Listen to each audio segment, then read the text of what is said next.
doctor, pero también cuando el doctor Loría abordó el tema de los pecados capitales de la dictaminación, pues ahí está la emotividad muy clavada, ¿no? Ahí está el patos y el ethos de los dictaminadores que intervienen y luchan contra el logos, ¿no?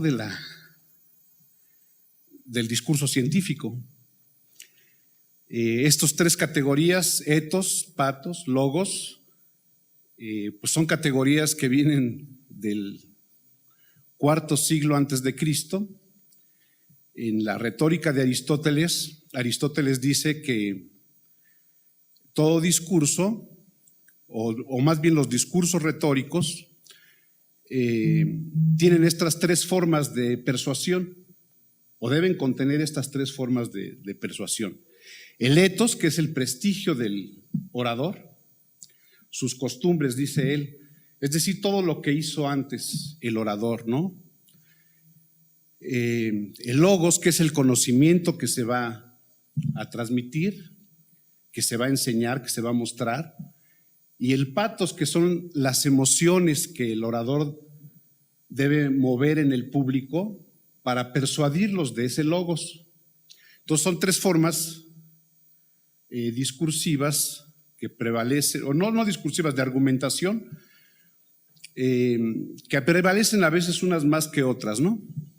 En el discurso científico, pues uno espera que siempre sea nada más el logos el que diga, ¿no? La demostración de la verdad científica la que prevalezca como criterio de persuasión, que sea la verdad la que persuada a los demás de lo que queremos mostrar. Sin embargo, pues como lo mostró ayer Loría, repito nuevamente, la cuestión de los pecados capitales en la dictaminación, pues muestra claramente que, por ejemplo, tener pares ciegos, es decir, que no conozcamos, que sea un procedimiento anónimo, pues es una prevención de que el ethos, tanto del investigador, del autor, como del dictaminador, no intervengan y no peleen por encima del logos, ¿no? Eso es lo que debe ocurrir. Pero pues ya vemos que el patos de los dictaminadores opera de todos modos, por muy científicos que creamos ser al momento de dictaminar un texto, ¿no? Entonces si pasamos a la siguiente, esta ponencia está orientada a discernir la siguiente diapositiva. Esta ponencia está orientada a discernir cuáles son las características esenciales del discurso científico y del discurso literario, y cómo hacer compatibles estos dos tipos de textos para facilitar la divulgación de la ciencia, de modo que ésta se beneficie de los recursos del discurso literario sin traicionar la especificidad del discurso científico. Partimos de una antigua idea de Aristóteles contenida en su retórica, en la cual apunta que en todo discurso existen tres modos de persuasión: ethos, patos y logos. La siguiente diapositiva, por favor. Siempre que hablamos de discurso es necesario tomar en cuenta que este es el instrumento de un sujeto que tiene algo que decir con determinadas intenciones a otro u otros sujetos. Así, para analizar un discurso vale la pena preguntarse quién dice qué, a quién y con qué intención. La siguiente diapositiva.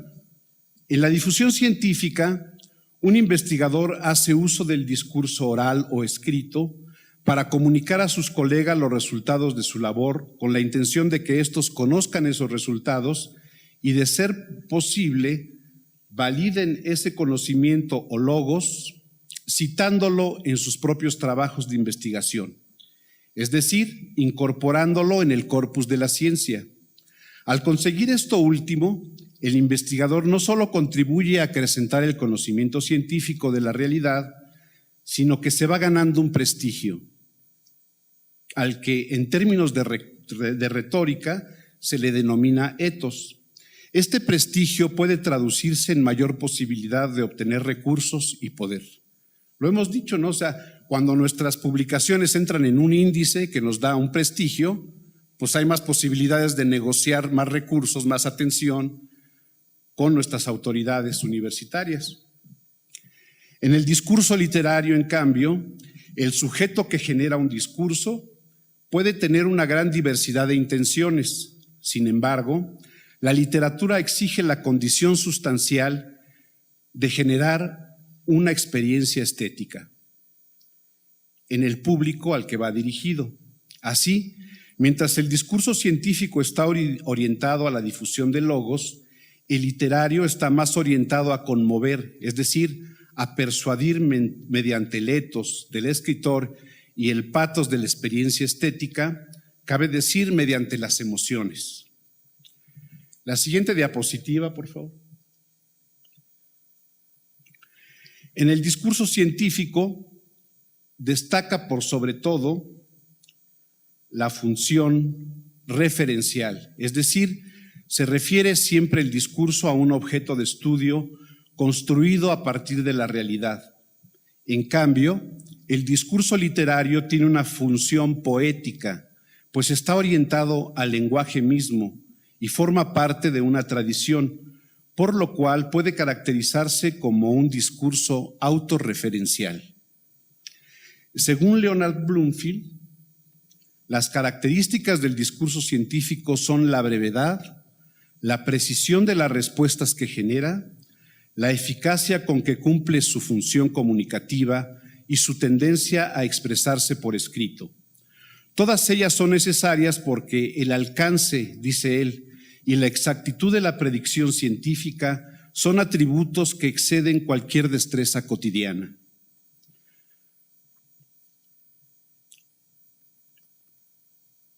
Así, el discurso científico se caracteriza por ser preciso y unívoco, para que todos los que lo lean o escuchen entiendan siempre lo mismo. Por ello ha habido intentos de crear un lenguaje común a todas las ciencias, lo cual desde luego ha fracasado, pues cada ciencia tiene sus propias convenciones lingüísticas y discursivas. En cambio, el discurso literario tiende siempre a la pluralidad, tanto en sus formas como en sus contenidos, pero sobre todo en su significación. Por ello se dice que el discurso literario es plurisignificativo. En el conocimiento de la realidad se busca la unidad y la generación de consensos en torno a lo que se reconoce como verdad científica. Como el discurso literario está orientado al conocimiento del ser humano y a generar una experiencia estética, el texto tiene una significación individual, pues una parte de la experiencia parte del texto, pero la experiencia estética solo se consuma si el destinatario, el lector, interpreta de manera personal lo que está leyendo. Para ello debe usar tanto su memoria como su imaginación. Sus experiencias personales, entonces, acabarán de otorgar uno o más sentidos al mismo texto literario. Es por ello que Humberto Eco apunta que el texto está plagado de espacios en blanco, de intersticios que hay que rellenar a medida que pasa de la función didáctica a la estética. Un texto quiere dejar al lector la iniciativa interpretativa, quiere que alguien lo ayude a funcionar. De acuerdo con Eco, habría que aclarar que el discurso científico es precisamente un texto de extrema preocupación didáctica o de extrema represión, por lo cual se complica con redundancias y especificaciones ulteriores, en tanto que el discurso literario pasa de la función didáctica a la estética, por lo cual quiere dejar al lector la iniciativa interpretativa, aunque normalmente desea ser interpretado con un cierto margen de univocidad, o sea, de un sentido. Un autor quiere dar un mensaje y aunque puede ser un lenguaje ambiguo en el que se demanda la atención y la participación del lector, pues siempre hay por ahí un lenguaje, o más bien un mensaje que se quiere dejar, independientemente de que el lector lo interprete a su gusto, ¿no? Sin embargo, los recursos que utiliza la literatura para atraer la atención del lector, para estimular la función intelectiva y para generar una experiencia estética, también pueden ser usados para exponer de modo ameno y comprensible el conocimiento científico, a condición de que los contenidos científicos sean expuestos con rigor y precisión. Nuestra compañera del Colegio de la Frontera Sur nos dio un precioso ejemplo de cómo se construye esta parte estética del discurso, ¿no? Esta parte que apela a nuestros sentimientos, a nuestras experiencias, sin dejar de ser un vehículo para transmitir conocimiento científico, ¿no? Como siempre, la brevedad es agradecible. Decía un clásico de los siglos de oro que lo breve es bueno, 2 veces bueno. Pero sabemos que explicar literariamente algo a alguien generalmente obliga a usar más palabras que las que usa el investigador en un trabajo dirigido a sus pares, donde una definición, un símbolo científico o un signo numérico para referir un hecho, un concepto o una relación entre 2 o más objetos científicos puede sustituir un largo sintagma. El contenido a divulgar puede referirse a los métodos empleados para obtener un conocimiento, a los nuevos conocimientos producidos por un proceso de investigación o a explicar la importancia de alguna novedad científica para la sociedad o para el avance de la ciencia. Incluso, una pieza de divulgación puede referirse a esas 3 partes juntas del cuerpo principal de un artículo científico: los métodos, los resultados y la discusión. Si podemos avanzar en las diapositivas, se me pasó decir que había que correrlas. Conocimiento a divulgar en este formato de introducción, métodos, resultados e investigación. Si el discurso científico si del discurso científico se espera unidad, precisión y brevedad, a la divulgación científica no solo se le exige precisión y claridad, sino accesibilidad y elegancia. La siguiente diapositiva, por favor. Desde la antigüedad se sabe que en un discurso no solamente se argumenta con el logos, con la palabra que es conocimiento, sino también con el prestigio del orador, al que se llama ethos, y con la apelación a las emociones del público, es decir, con el pathos. Ninguna forma de comunicación está exenta de estas 3 formas de argumentación, pero en el discurso científico lo más importante es demostrar la validez del conocimiento.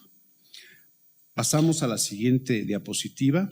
En cambio, una vez que el conocimiento ha sido validado al ser publicado en una revista científica o en un libro académico, y cuando se quiere divulgar ese conocimiento nuevamente, cobra relevancia el ornato de un discurso, es decir, el lenguaje figurado y sugerente capaz de atraer y mantener la atención de los lectores en un tema del cual saben muy poco. Para ello, el sujeto que emite el discurso debe argumentar con el pathos. Así pues, el discurso literario, cuyos valores máximos son la originalidad, la belleza y la capacidad de provocar que el texto adquiera una significación emotiva y cognitiva en cada lector, resulta ser un importante vehículo para la transmisión del conocimiento científico. De este modo, en una revista podemos publicar, ¿por qué no una novela por entregas?, un cuento breve o incluso un poema o un ensayo literario para divulgar un determinado conocimiento científico. La siguiente diapositiva, por favor. Bueno, ya va más adelante. Pero también tenemos a la mano otros géneros de orden periodístico que pueden incorporar los recursos argumentales de aquellos géneros literarios. La crónica, por ejemplo, que recupera los recursos narrativos para referir ya no una ficción, sino un hecho verídico. El reportaje, que nos permite incorporar una diversidad de voces y fuentes informativas para construir un texto informativo con características literarias que generan un sentido unívoco sobre un tema a partir de una gran pluralidad de fuentes y de perspectivas, y de modos de enunciación. La entrevista de semblanza, que nos da la posibilidad de recuperar el dialogismo socrático, la descripción de las personas o retrato y la cercanía de la conversación interpersonal al proceso informativo.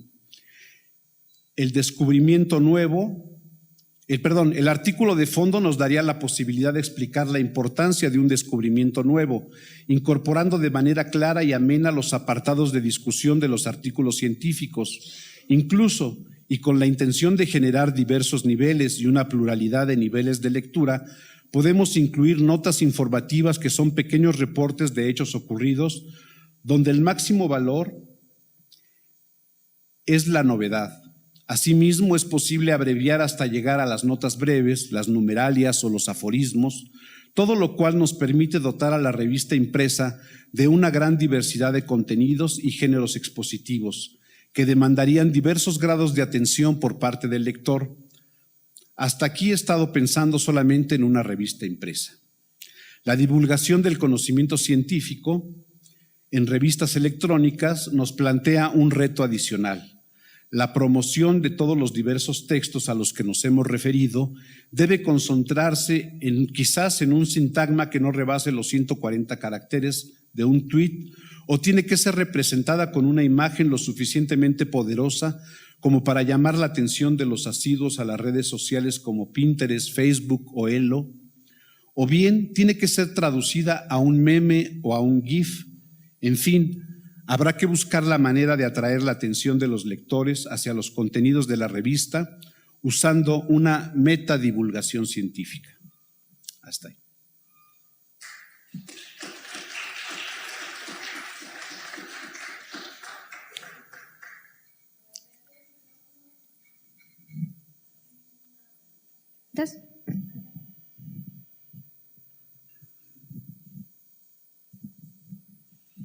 Pues muchas gracias por tu ponencia, muchas felicitaciones.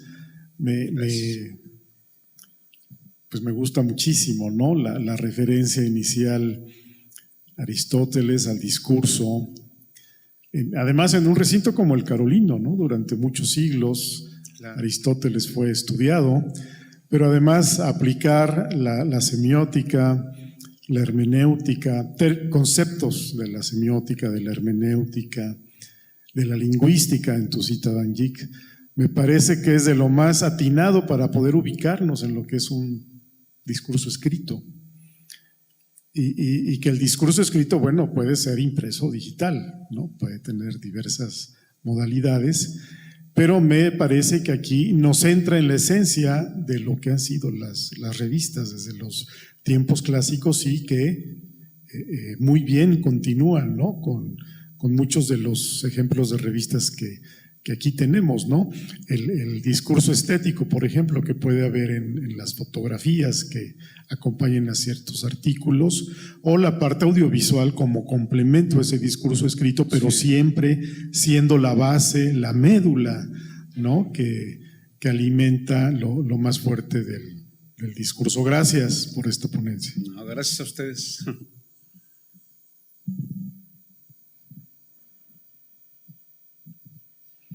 Me gustó mucho el trabajo que presentaste, y justamente cuando estábamos comiendo, aquí comentaba con algunos colegas, ¿verdad? Que la emocionalidad es importante en la comunicación, ¿no? Esto es claro, lo sabemos, ¿verdad? Sí, la memoria y todo esto funciona en base a emocionalidad.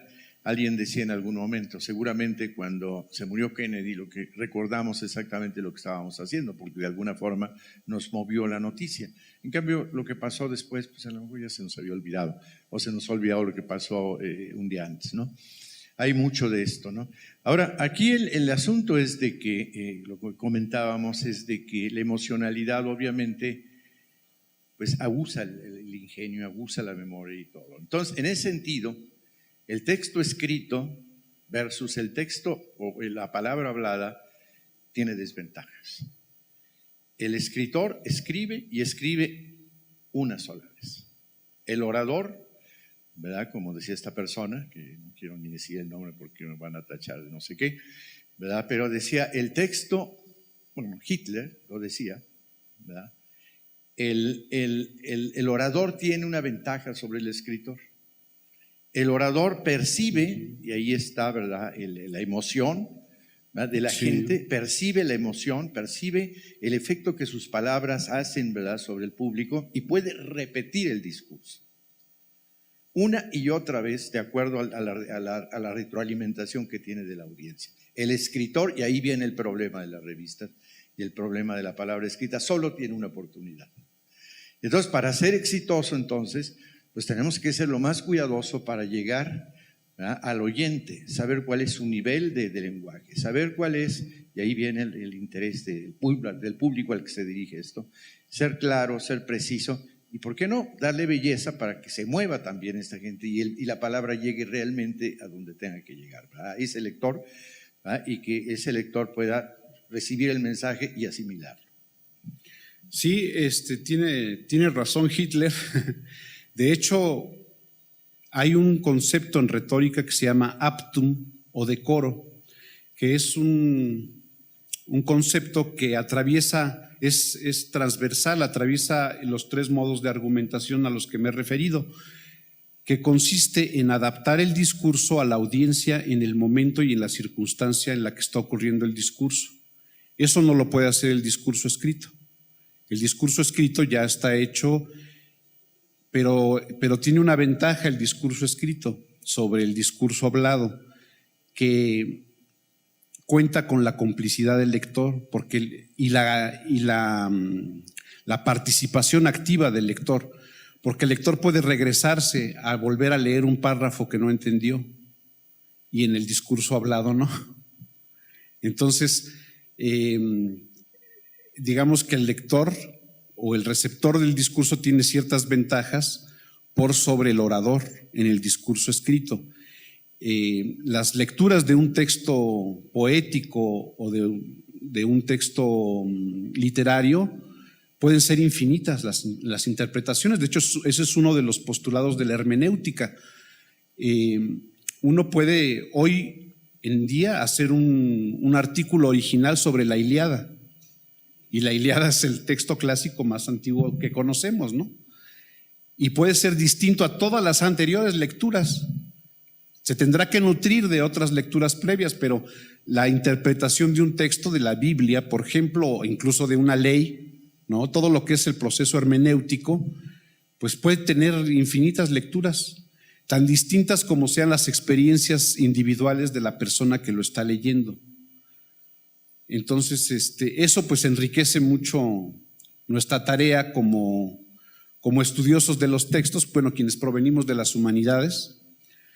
En cambio, en el discurso científico, pues ese es unívoco, ¿verdad? O sea, hay una ecuación y esa no es susceptible de interpretaciones, o sea, tiene que dar un resultado y tiene que ser un proceso pues establecido, ¿no?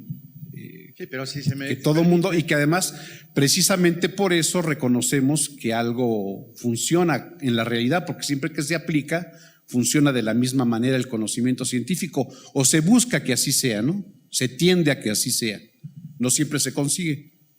Bueno, claro, ¿no? Y desde luego, Hitler argumentaba con el patos, ¿no? Él iba directo a los sentimientos, entonces tenía que, claro, o sea, en un texto en su lucha, para no decir mi lucha porque quisiera alejarme de todo lo que tenga que ver con él, pues su texto es también muy persuasivo y muy apelativo a los sentimientos, igual que Trump hoy en día. O sea, Trump apela no al conocimiento de la realidad del americano medio, apela al miedo, apela a la diferencia del otro, ¿no? Al terror que nos da ver gente de otro color distinto al que yo tengo, ¿no? Con otras creencias. Sí, ahora yo te voy a decir, yo he trabajado con muchos años con una gente muy rica en publicaciones. Para los científicos que están aquí lo podrán entender. Él tiene publicados, el profesor Fuchs en Suecia, él tiene publicados alrededor de 1,700 artículos científicos. Eso es un orden de magnitud para el mejor de los publicadores o de los científicos mexicanos. 74,000 citas en la literatura, que es otro orden de magnitud sobre cualquier mexicano y americano o quien sea. Es un fenómeno de este tipo. Y él me ha enseñado algunas cosas interesantes. Él me ha dicho, ¿no?, lo que hay que hacer es emocionar a la gente. O sea, yo comencé a escribir mis artículos y él me los corregía y yo trataba de ser lo más lógico posible, ¿verdad? Es decir, este procedimiento, por ejemplo, hay un mecanismo en donde el animal entra a un laberinto, ¿verdad?, y luego permanece un tiempo. Entonces yo decía, lógicamente, primero entra y luego permanece. Entonces primero describía la entrada y luego la permanencia, y luego lo que hacía adicionalmente. Pero si yo no tenía efectos en la entrada, ¿verdad? Él me decía, estás loco. Lo que tú tienes que poner es lo positivo, porque si comienzas a poner lo negativo, la gente va a decir, esto no sirve para nada. Entonces hay que emocionar al lector, hay que decirle, esto está interesarlo aquí, y después me voy a lo otro. Entonces lo que yo quiero decir, con consejo de esta gente, que es un fenómeno de la publicación, es que hay que emocionar a la gente. Hay que, de alguna manera, lo que tú dices, el pathos, es fundamental para que la gente siga interesado en el artículo.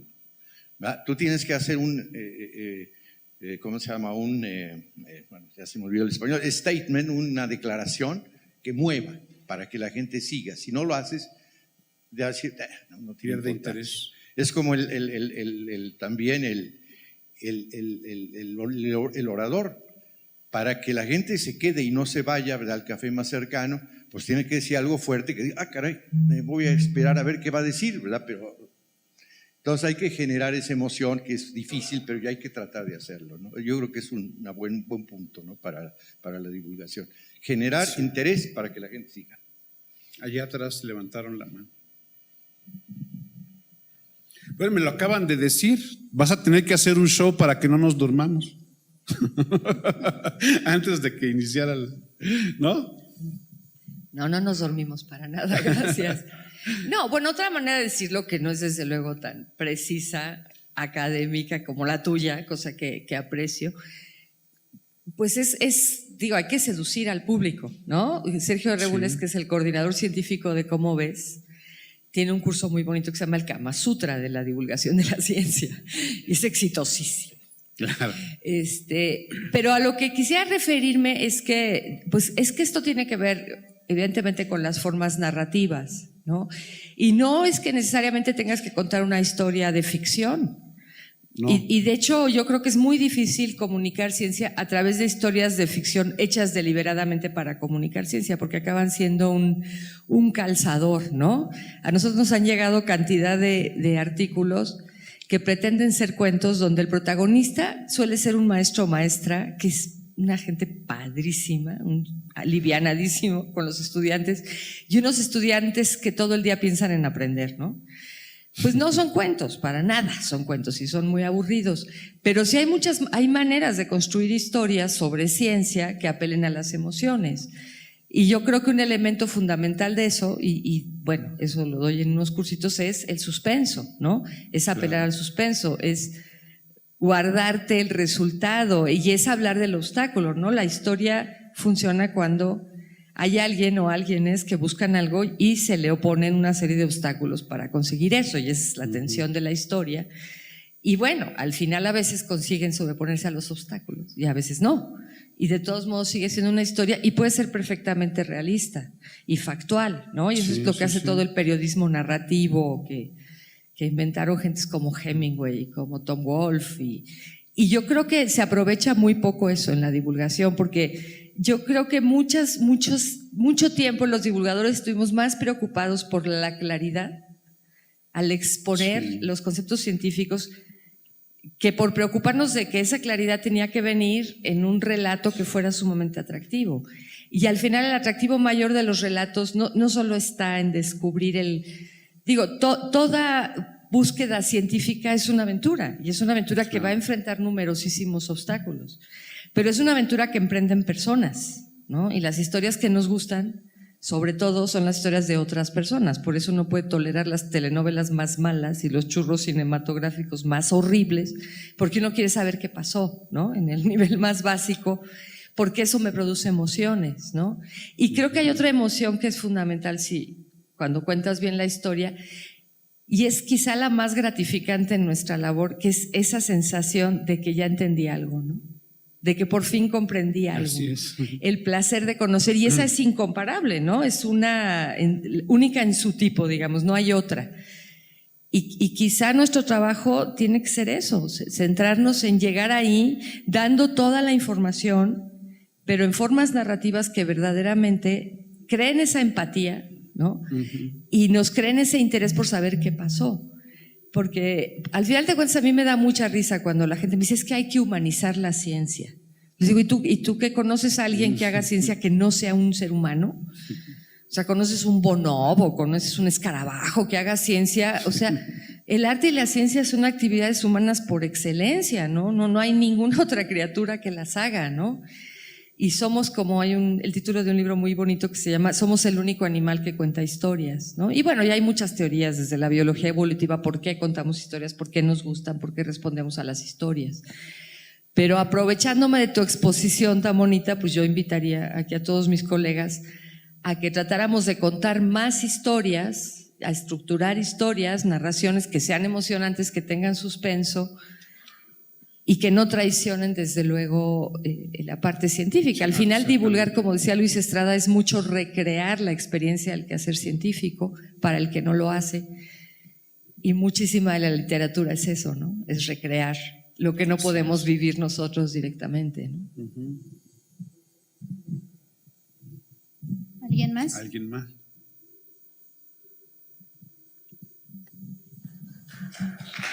Muchas gracias.